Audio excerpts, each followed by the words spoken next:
desde quando eu comecei a fazer aulas de dança, eu aprendi com o Josué. Eu vou falar muito sobre o Josué aqui, porque mesmo parando de fazer aula com ele há muito tempo, assim, constantemente, nós ainda aprendemos muito uns com os outros, porque somos amigos desde então, e a gente está sempre conversando pelo Instagram, pelo WhatsApp, trocando ideias sobre dança, falando sobre dança, porque o Josué, ele sempre me fez ser pensante dentro do meio da dança.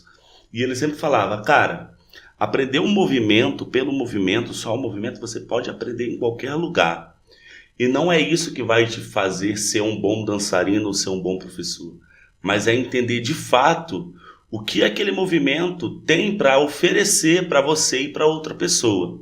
Tanto em termos sociais, de social no salão, quanto em termos culturais, históricos, quanto em termos técnicos, sobre o que aquele movimento pode causar de danos positivos e negativos em uma pessoa. Então a gente sempre que fala, a gente que estudava com ele, que veio uma linhagem aí que veio eu, o Tainã, o Fernando Trovão, a Luara, dessa galera toda, a única que ainda está voltando agora, começou agora a se dedicar mais trabalhando é a Luara, mas todos eram excelentes profissionais.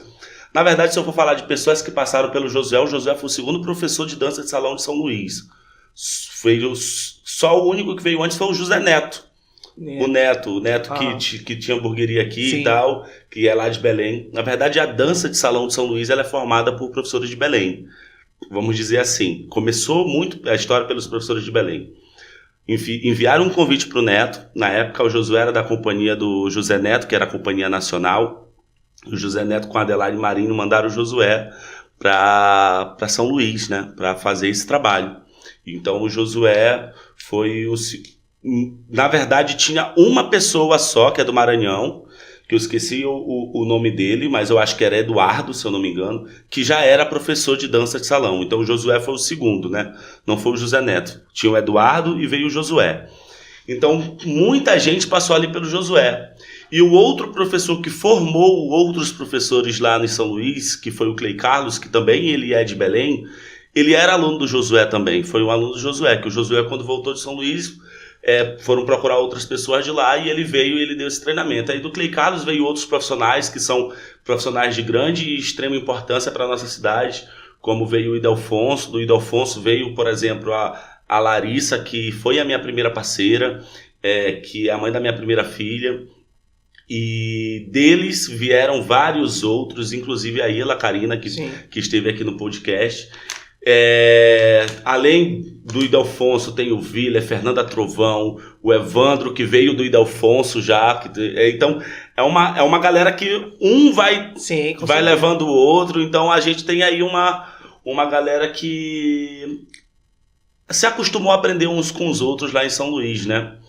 Então, apesar da dança hoje ainda eu achar que está um pouco menor do que era antes, mas eu me orgulho muito da dança de salão de São Luís, porque é uma cidade que a gente dança de tudo. Não tem aquela coisa de só dança isso, só dança aquilo. A gente ainda tem aquela cultura que vocês no SEDAC também tinha, aquela formação de aprender a dançar o forró, aprender a dançar o bolero, o samba. Somos professores de dança de salão. Exatamente.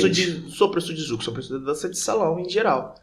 Né? Especialidade em Zouk brasileiro. Exato. Então o Josué ele sempre me fez indagar e questionar várias coisas, né? Que a gente estava falando sobre essa questão de ensinar. Então desde criança eu já tinha esse senso crítico e depois que eu entrei na dança de salão eu tive a sorte de ter o meu primeiro professor que me incentivasse a isso, né? A ter mais essa questão de senso crítico. Foi assim que eu comecei, buscando entender o porquê disso, o porquê daquilo. No começo eu era aquele chato, né? Mas por quê? Mas não, mas depois eu comecei a entender que também não era para questionar, indagar tudo, e tudo tem hora, né, gente? Tudo tem momento certo, né? Depois eu fui aprendendo. Não,